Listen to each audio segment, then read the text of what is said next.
Good day, friends. Welcome to another Word of Gord. Average Folks in the Afterlife, number 77. And we're moving on with our examination of NDE experiences. And moving into a book called God in the Afterlife by Jeffrey Long and Paul Perry.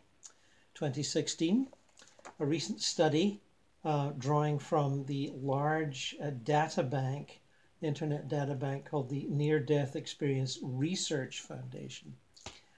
And interestingly enough, as I was thinking of doing this, another book has just been released, which I don't have yet, which focuses on people's encounters with Jesus, but also drawn from the same large data bank.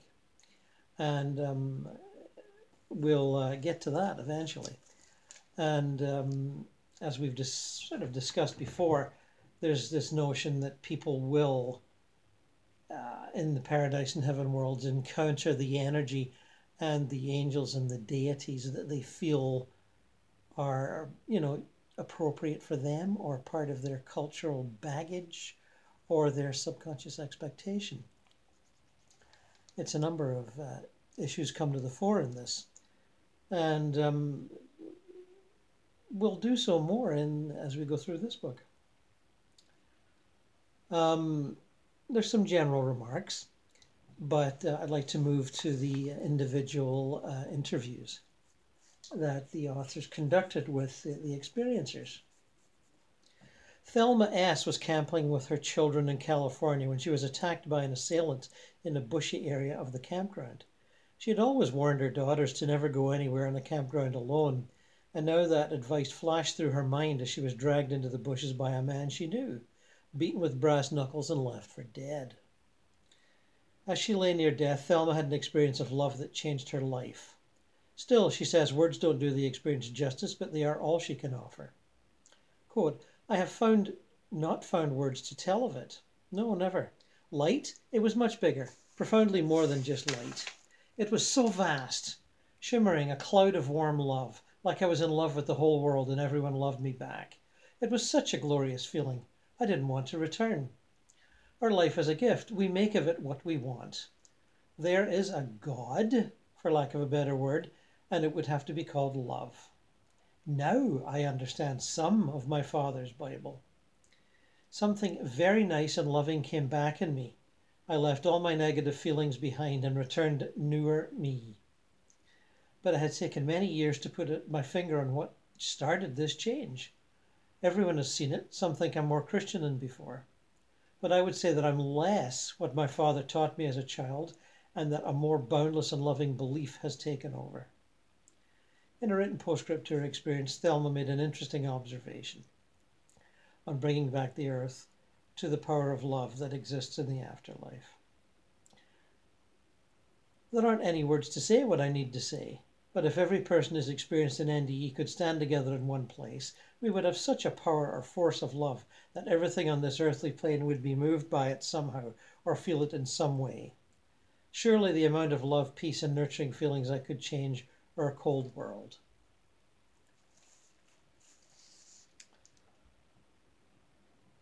An interesting experience of love after being, beaten by someone obviously with incredibly negative feelings who would just pick on a stranger and beat them up.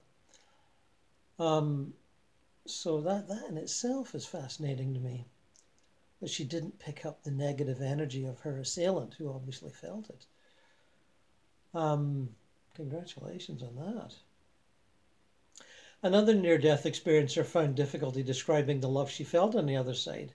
Kathy W. was in labor with her second child when a complication resulted in her having an NDE. As she wrote, even though I passed out, I could hear everything.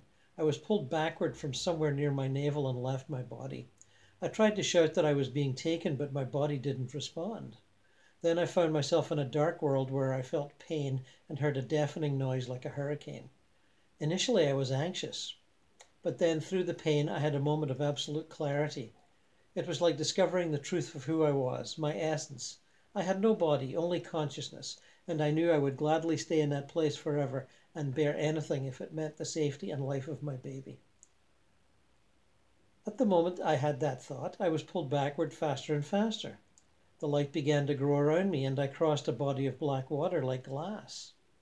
When I reached the other side of the water, I began to see and hear everything in my life all at once. I was in a very large tunnel with walls like clouds, and loving voices spoke to me and coached me. They asked why I was there. Not why I was in the tunnel, but what was the purpose of my existence. At this time, I was accelerating toward the light and unfolding like a flower, although I had no body. As I unfolded, I felt it, the love, which was like nothing I'd ever experienced before. Even now, I cry when I talk about it. I feel like I'm going to overload just from the memory. I was enveloped by light and felt one with everything, all-seeing, all-knowing. This experience gave new meaning to that saying, God is love. The love was like an energy that connected every molecule in the universe. After I adjusted to being in the light, I was offered choices for what would happen next.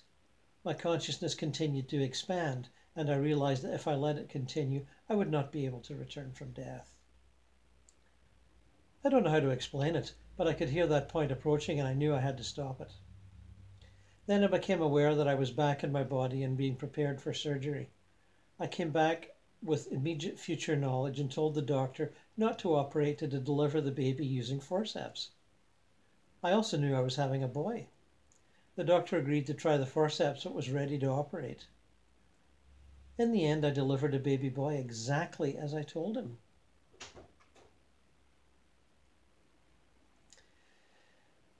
Well, I think that one speaks for itself. Bruce had a similar experience in which he encountered God's presence but had trouble putting it into words. He and a friend were out for a night of fun. They stopped at several parties. Then close to midnight they went to another where, quote, the beer pot and alcohol were flowing freely. Bruce got caught up in the revelry, which is where our adventure begins. I drank 5 or 6 bottles of beer along with 2 or 3 shots of whiskey. Within 5 minutes I began to feel very thirsty. I stood up to search for any kind of liquid, and all of a sudden I experienced an intense pain across my chest. The last thing I remember before I left my body was falling backward on the floor. Somehow I knew I'd had a heart attack, died, and left my body behind. I was traveling through a tunnel so fast that I had a sickening feeling. Before I could adjust, I found myself in an ornate, light-filled room with a throne high above me. I had the sickening feeling again, but it was different. I wanted desperately to hide from the presence of God, but there was no place to go hiding from the presence of God. That's good. I watched a review of my entire life, all the joys, difficulties, and sorrows. I saw myself being kind and being unkind to other people. I witnessed being ignored and ignoring others. I saw a love that had not worked out and how others had abused me. I didn't hear words. It was more like telepathic communication. I had no problem understanding it. God was not pleased by my life of alcohol and drugs. I was then shown a place of intense horror. I wasn't seeing it with my eyes, but in some other way. But then I was guided away from the horror by a kindly person I knew to be Christ Jesus. I was confronted and comforted and found myself in the presence of many familiar people. I was surrounded by an unconditional love and felt like I was home. Then I was told to return to my life and was assured that everything would work out.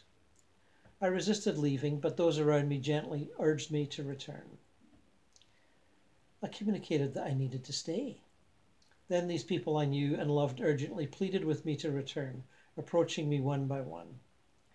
I could see that I was causing these people discomfort, and I knew I didn't want to harm them. They had come to see me, but I couldn't stay with them at this time. I knew that I would see and be with them at a future time. I must return and complete a prepared task or work that would change others. Just before entering the tunnel, I realized that everyone I had seen had died, which shocked me. Back in the tunnel, I traveled at a very great speed. My sensation was of taking a deep breath. My chest expanded to its limit, and someone was able to pound on it with both fists. Everyone was talking at once. I heard, "We thought you'd had a heart attack." I barely had strength to talk. I now know that all humans are worthy of love, because each person has choices to make that have far-reaching effects. Love is what survives beyond this life, I now understand that God is so much bigger than I'd previously thought.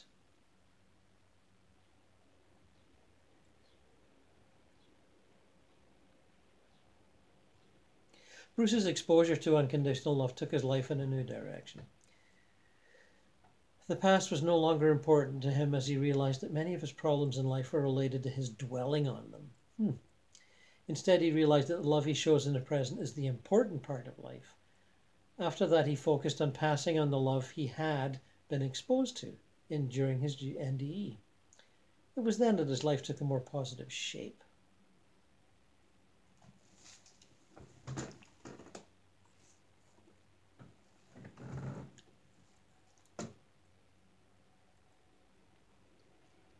A lot of these experiences, the communication is telepathic, the realizations are intuitional, not analytical.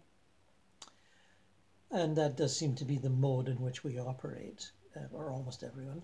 Maybe we'll find somebody with an intellectual analysis of this, but so far, no. Michelle S. was driving home from the dentist when she crossed a railroad track and plowed into a passing train. My. How did she not hear the train? She reached protectively for her 9-year-old daughter at the same time she slammed face first into the steering wheel of her car. Her daughter had only a few stitches, but Michelle literally bit the steering wheel off, breaking up many of her teeth and leaving her brain deeply rattled by the impact. She stayed conscious long enough to see that her daughter was okay, and then she blacked out. Suddenly, I was outside of the car, standing next to a being of light. The train was still hurtling by, but everything was silent. This being of light had the suggestion of a body and a face and seemed masculine. It was beautiful. We didn't speak in sentences or with our voices. Whole thoughts were just conveyed with complete understanding. I was told that I had a choice whether to live or to go on to the next thing. Those are my words. The thought exchange is impossible to describe. Then I was shown the essence of my life up to that point, not in little scenes rolling by, but as if my life was distilled. There was no judgment about my life, it just was. There was also no judgment about the choice I would make, one way or the other. The going on was so enticing. I yearned for that. And then I looked down through the car windshield at my daughter sobbing, sitting on the car seat as far away from my body as she could get. Looking at her, I saw this lifetime already in place with this other soul. There was nothing maternal in the choice I made. And again, there was no judgment. I decided to live this life, and at once the light being was taking me someplace. We were moving through a vastness. There's no other word for it. And at this point, language doesn't work. It just does not work. The vastness was, and wasn't, empty. We arrived at what the being said was love. He waved his arm. This is love. It's always here, always streaming towards you, never diminishing, always loving you. All you have to do is open and receive it. This will heal you. In that moment, I thought the being was talking about my body healing. And it was, but it was also about much, much more, as I learned in the years following the experience. I've never found a way to describe what I saw there. Our language is too limited. Love was boundless and yet contained. No color and yet all color. No thing and yet all things. It was tangible, dense, mysterious, light. It was everything and nothing. It was a presence. But it wasn't a personality. It was all shape, and it was no shape. I felt joyous in the most peaceful, quiet way, very grounded and accepting. Then suddenly I was back in my body. I turned my face away from my terrified daughter and focused on my breathing. I could see my breathing moving through my body. I was told not to swallow any more blood, to spit it out. I couldn't get out of the car, but after some time someone from the train raced up to the car and asked if I was okay. I was laughing at the question, and I don't remember what I answered. Michelle had a continued heightened awareness and a consciousness that lasted for several days after that event, followed by a depression over the fact that she had to return to her earthly life. I felt so changed, but none of the circumstances of my life had changed. I still had to deal with what I had created for myself before the accident. I had expected that amazing experience to magically transform my life, not just me. 36 years later, I think it has. Love flows, and all we have to do is receive it. The intensity of the experience is never dimmed.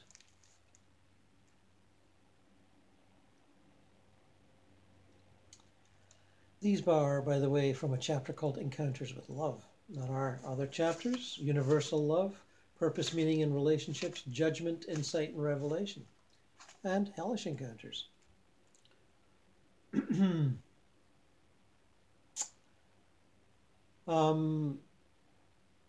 Another interview here. All I remembered was the sensation of almost being pulled into a vacuum that seemed like a tunnel, wrote Terry R. about the auto accident that nearly took her life. Lights were flying by me as if I were traveling, but I felt like a vacuum at the same time. Then I emerged from the tunnel into an indescribable place of peace and tranquility. The most beautiful being of white light was there. I knew that he took on an image so that I could relate to and feel comfortable with him, but his true essence was light and love.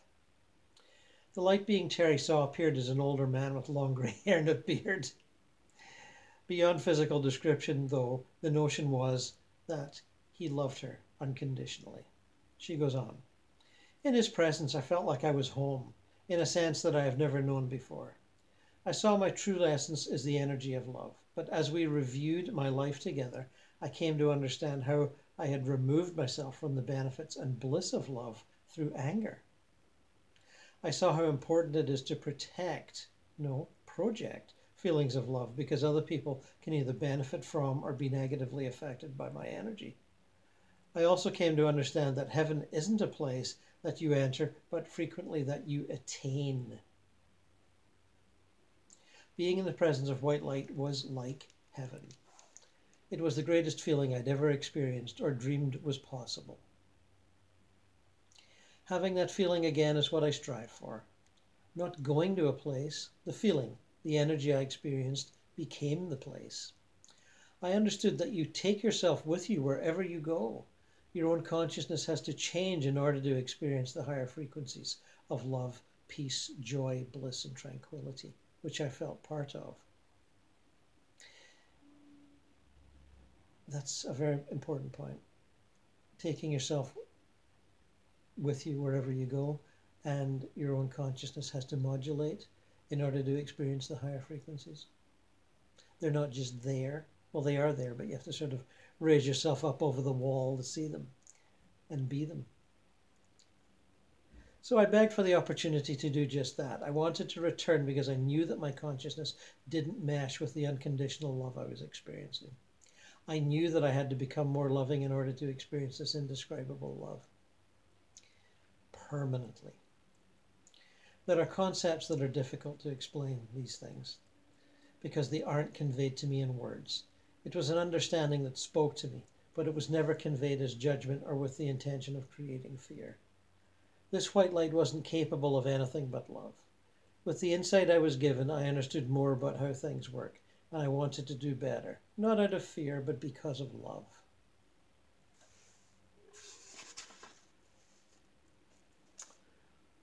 Later she wrote, "Now my goal is to feel nothing but unconditional love all the time. On many occasions, I still have to do some work to shift my frequency to love where I can feel the warmth of it in my heart, but eventually I get there."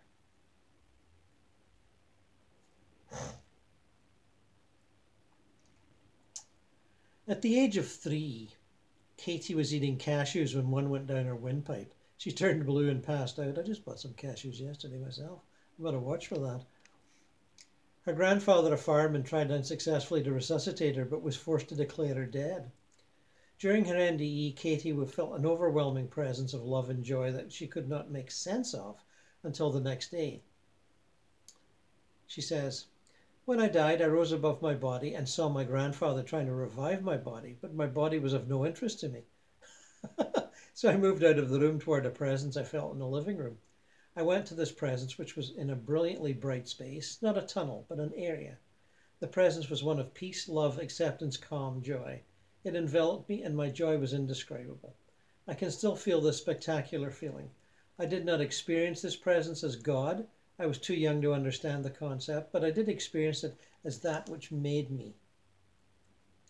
I knew without a doubt I was a created being that owed his existence to this presence. Katie awoke and recovered the next day. She went on to share, "The next day I knew two things for sure. One, that there is life after death, and two, I am a created being. I did not know this rationally, but I experienced it by pestering my mother with questions. Who made me? What is eternity? What is God?" Driving her mother nuts. She couldn't answer my questions, but was wise enough to let me talk to others who could. I was so deeply moved by this experience, I've dedicated my life to the study of both philosophy and religion.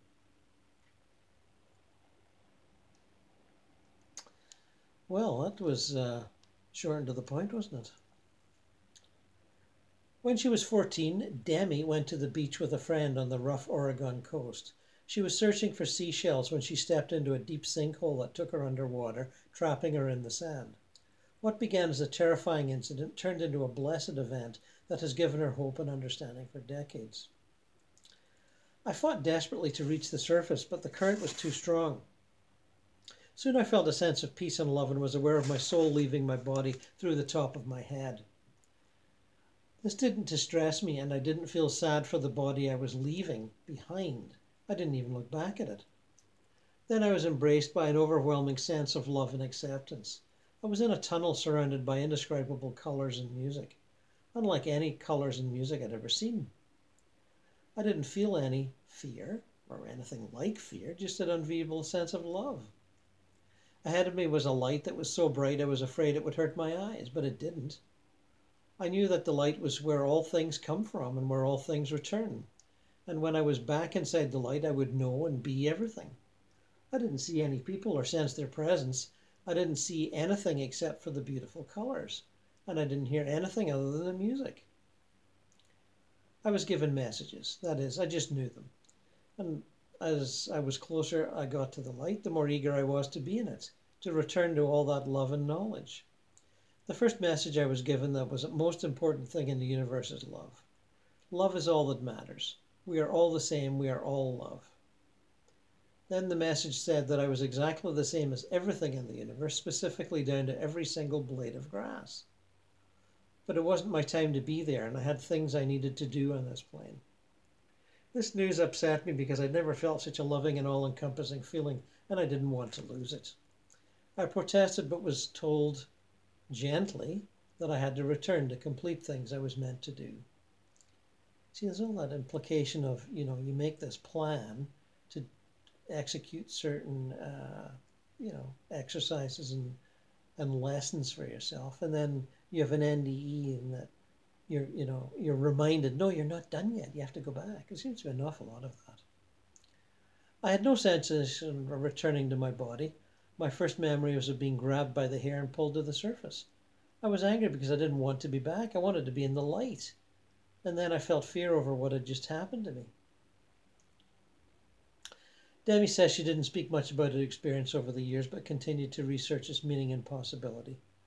She went to college and took physics, biology, chemistry, and math, specifically to understand how it could be that she was the same as a blade of grass. Interesting. Upon learning the differences between plant and human cells, she deemed the message impossible, but since she could find no connection on a cellular level. Then one day she was flipping channels on TV when she came across a program about quantum physics, particularly string theory, and that was an epiphany for her. I remember somebody showing me an article on string theory in Scientific American about 20 years ago, and more than 20. It was, I read it, but it was tough going. After years of searching for answers to that blade of grass message, I had found it. It was so clear, like being hit over the head with a baseball bat. Inside every quark, which is the smallest part of an atom, are millions of strings that are pure energy. They are different shapes and determine whether something is going to be a rock, an elephant, a person, or a blade of grass. That was my answer. I knew that we are all made up of energy. I understood the laws of physics. I knew that quarks were divisible and that they used the same verbiage. We are the same as every blade of grass.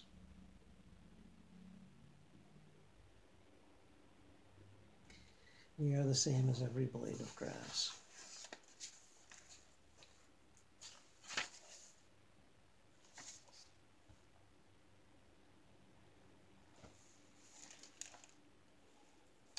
Wendy had an abdominal pain for about a week. As ultrasound study showed, such a serious abnormality that she was scheduled for an emergency surgery. In her words, I had died during surgery from what I saw. I do not know how long, but long enough to perform CPR. All of a sudden, I floated out of my body. I felt free and peaceful, but I had no pain. I looked down and they were doing CPR on me. I continued to float up and a beautiful tunnel appeared with a bright light at the end of it. The light was brighter than the sun, pure and white, but it didn't hurt my eyes. I knew that I had died and would be leaving behind my baby and my husband, but I didn't care. I wanted to go into the light. I wanted to go home. I felt like a blanket of love was wrapped around me. When I went through the light, all my dead relatives were there. I knew everyone, even though I hadn't met them before. They were so happy to see me and welcome me home. Even though they appeared in human form, I sensed that that wasn't their true form. I had a connection with everyone, like some kind of collective consciousness. I felt so many emotions recalling the experience, but nothing can really express those feelings. Everything was pure, the brightest colors, like a filter had been removed and I could see the purity of everything. Then I turned and saw what I believed was God. It was pure energy, and you could sense the great wisdom that was within. God told me that they all have to live in love and that I have to take back that message of love. Then I was in a meadow in the mountains and my grandmother was running toward me with children. She took me by the hand and we stood on a bridge over a small creek and talked about my life since she had died. I was 9 when she died of a brain tumor. She was so vibrant and healthy. I told her how much I missed her and she said that she watches over me and my son. Then she told me I had to go back, that it wasn't my time yet. She said there's no time here, that time was made by humans. I understood what she meant. I wanted to stay, but she said it wasn't my time. All of a sudden I was falling back through the tunnel and the light was getting farther from me, and I felt excruciating pain because I was back in my body. Love is the message that God told me to take back. We need to love one another and help one another. Meeting God and His speaking to me was that blanket of love. I used the male pronoun, but there was no gender. The feeling of love was being wrapped around me, the brilliant colors, the connection. And now I try to spread God's message of love.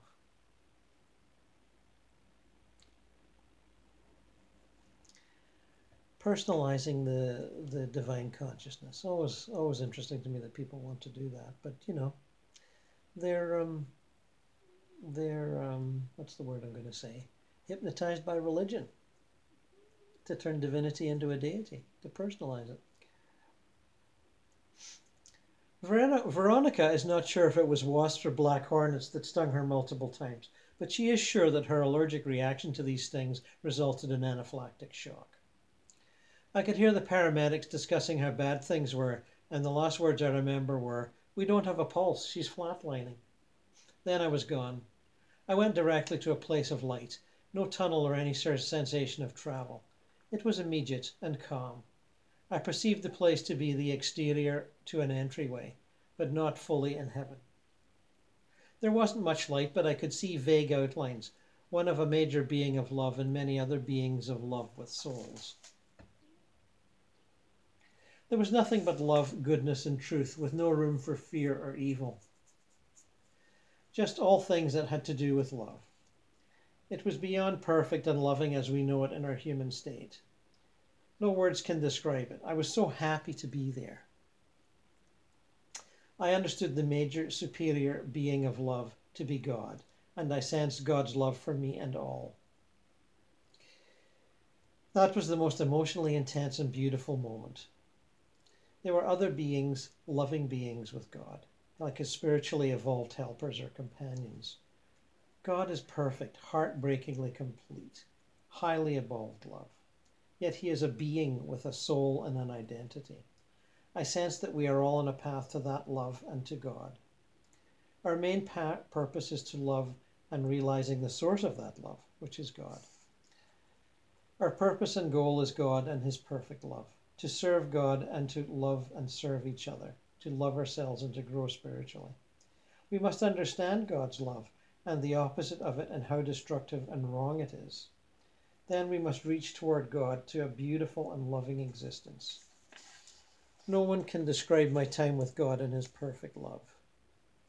This type of love that God exudes and is all about is beyond human comprehension.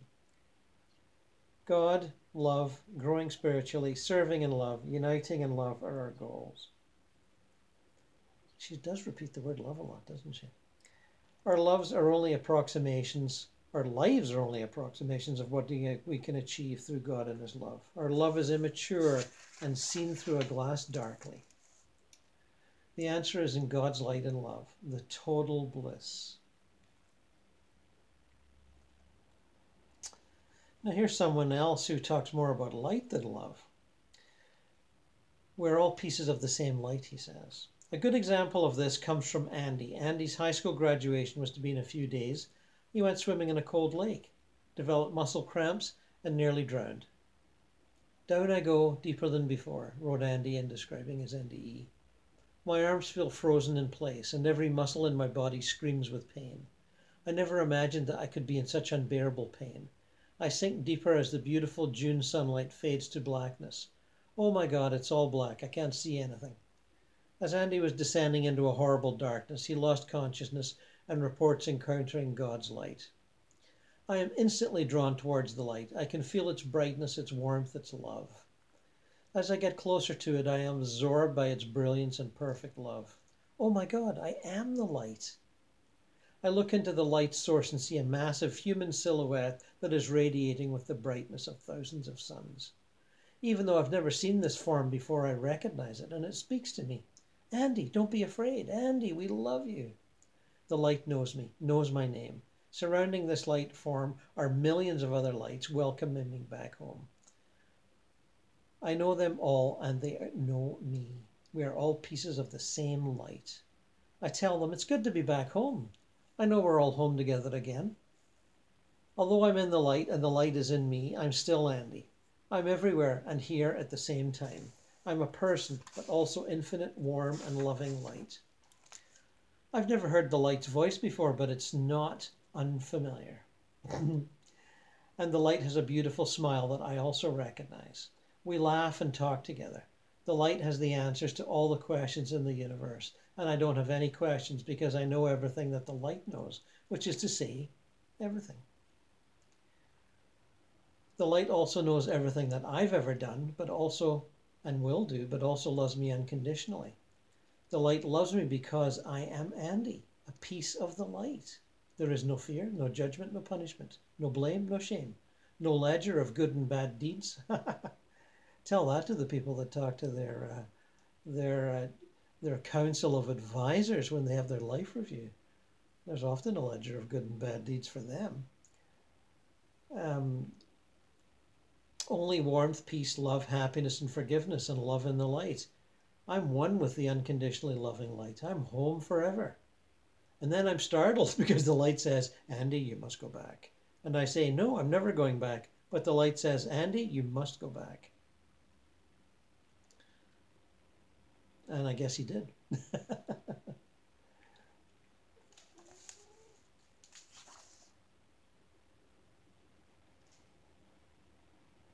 Martin was 14 years old and experimenting with drugs. Ooh, dangerous drugs. He overdosed.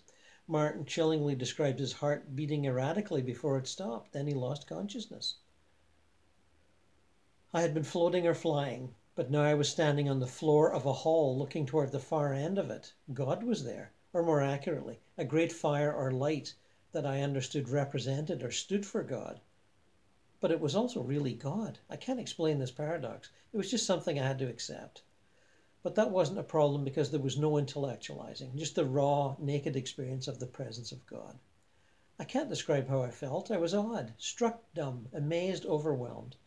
But these words don't describe what a profound experience this was. God was totally beyond anything I'd ever imagined because he was only 14. Beyond language and thought, utterly beyond, but at the same time right there in front of me, mysteriously near and accessible. This can seem so lame now, total love, total goodness, total knowing. And God spoke to me, not with words, but directly to my mind. And what he said was so profound. I can't repeat it in words, but the gist of it was, you don't really know yourself, do you? God's question seemed simple, but also had meanings like, you don't know anything, do you? And nobody knows anything, do they? Meaning that we don't know how to love, how to exist with the full and complete awareness and acceptance of the fact that God is. What could I say? I had to admit that no, I didn't know anything.